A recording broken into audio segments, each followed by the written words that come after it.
video, we're going to have a look at the values workbook. This workbook has a number of worksheets attached to it. So we've got the first one is a blank one for you to go and fill in to suit yourself. And we've got the second one, which is example. And we've also got the values explained here as well. So if you want to go back and have a look at some of those, they're actually in the tips we've got tied in here as well. So if you ever forget one of some of these values or traits, if you want to call them that, what they mean, you can have a quick look at that. So to look around, as I said, we've got the traits across the top here. Down the side, we've got the competitors, and I've renamed the last one to you. Just feel free to put in your own name there, or your own business name, however you want to do it. And down the bottom here, we've got a count of the priorities, so the first, second, and third, and how they fit together. So let's have a look around at how this all fits together. Let's have a look at competitor 1 for the first one. And competitor 1, their top priority is quality. So the thing that they focus the most on in their marketing and their socials and all those sorts of things, they always talk about the quality of their work. And so they'll be looking to their customers to give them testimonials that are largely around the quality of their work, to say how good their work was. Then as a second priority, you got the customer experience for this particular company. They value that the next best. And then down the bottom, the third value that they priority is sustainability. So as always, it's not that you want to ignore all the rest of these. You absolutely need to do every one of these. But what we're talking about here is priorities, to really emphasize a particular couple of traits to really make you stand out, because everybody needs to do all of these things. It's not that you're going to ignore any of them, but as we said in the blog, you can't be an expert or deliver top-notch quality or top value for every single trait. You need to focus on a couple and really do them well. And while doing the rest of them to quite a reasonable level as well. So these are the ones we really want to focus on. We're going to pick out 3, and we're going to make one the top priority, one the second priority, and one the third.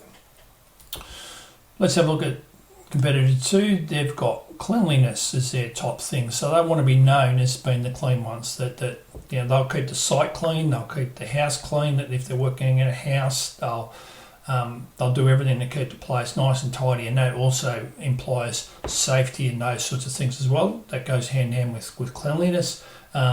Keeping a work site clean actually promotes good safety aspects and that sort of thing as well. So they've got cleanliness as their top priority. Next is reliability, so they turn up on time, they do what they say, all those sorts of reliable, those integral type things. And then third is flexibility, so this is really good, so they'll work around people with, let's say, babies, or people, let's say, their clients are nurses and that sort of thing. Then they'll do their best to try and work around the nurses' shifts and that sort of thing. So they're not keeping them awake during the day if the nurse is working night shift, that sort of thing. So flexibility is a good thing there. We look at the third one, we can go on here. So their top priority is sustainability, customer experience, it's all about the journey, and then quality is their third priority. They will still do, as I said, to the rest of these, but these are the priorities. So what does this all mean? Let's have a look down here, and we've got a priority list. Where we're counting up how many first priorities and how many second and how many thirds. So for quality, we can see there's one company or business that has quality as their top priority. There are 2 companies that have it as their second priority, and one that has it as their third priority. So you might be wondering, how do you go and get all these priorities for your competitors? You've got to go and have a look. You've got to go and look at their website for their testimonials, and what are the testimonials saying? What sorts of things are their customers saying about them? Have a look at their socials to see what sort of what people are talking about them. But you can also get a fair idea on where they're targeting things just by their the words they use, that sort of thing. If they're really, it sounds like they're really focusing on quality, or they're really focusing on sustainability, or they're really focused on affordability, that sort of thing. You can probably get a lot of that gist out of there. Then this is never going to be 100% accurate, and everybody's interpretation is going to be different, but you get a fair bit of it. Testimonials are always the best thing to look at. So that's where you get that information from. And then down here, we're looking at how many of these fit in. So what would I do here is I look at these and I say, all right, well, I want to make, what am I going to have as my first priority? So the first thing I'm going to do is work out what are my values personally, and then say, well, I might choose quality as being my top one, the customer experience my second, and maybe guarantees is my third, let's say. Just trying to pick one out for the sake of the discussion. So as a top priority, I probably wouldn't want to go to sustainability as my top priority, because there's already two people that have that as a top priority. So I probably would try and move away from that, because these two guys, as you can imagine, they're going to be competing head to head for each other. So they're both trying to promote the green thing, all that kind of thing. And that means that there's already a chunk of that market that's already, people are focused on 100% already. So adding myself into that mix would mean that we try and have to split that three ways.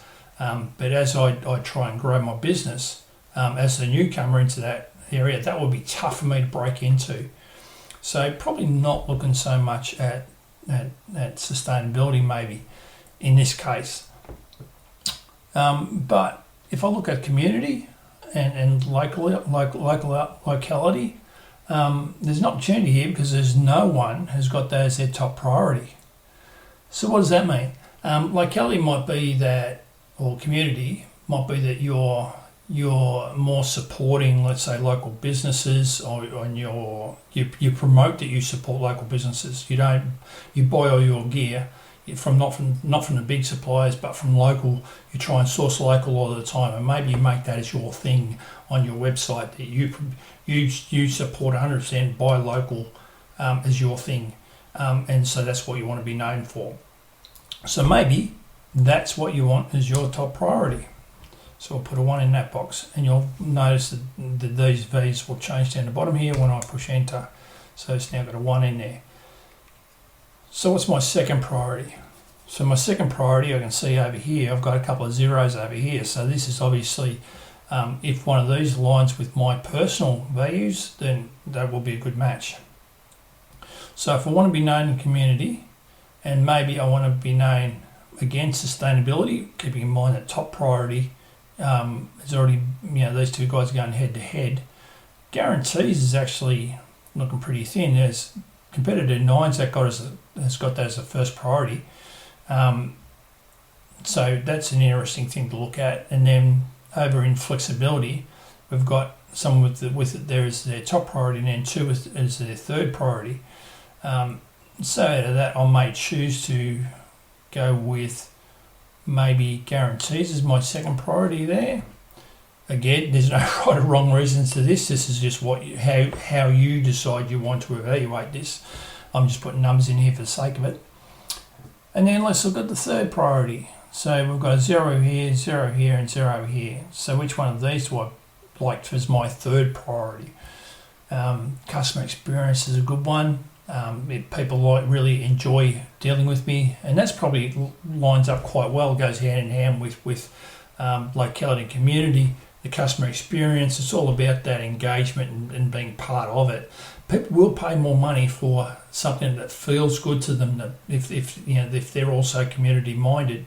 So that might not be a bad thing as my third priority. And so maybe that's what I choose to go with. Maybe not. Maybe I want something completely different. But what this has given me is a bit of a, how do I pick what's going to be the focal point for my business? What am I going to push here? So I'm going to be talking a lot about community, a lot about sourcing locally, a lot about helping people out. Maybe there's people in the community that I'll go and do some work for free, but maybe in exchange they will give me some good testimonials, or they will let me do a little video with them of how good my service was, that sort of thing. And I want to be seen to be helping the community out. And that's the main thing. So I'm not really doing it for money. I'm not really doing it for testimonials either, for that matter. I just want to be seen to be helping out my community. And so maybe that's where I'm going to focus my business from here on in. So that's just an example. How you choose to do this is going to be completely up to you. But hopefully there's something, and this will be useful for you to try and pick what your little niche, your little area you want to focus on. Get those top 3 sorted. Make sure you're still delivering on all the rest of these traits though. And if you decide you want to add more traits to this or take a few, that's absolutely fine. Use this however you see fit. But it is just a tool just to give you a bit of a leg up into what to really focus on. Okay, I'll see you on the next video.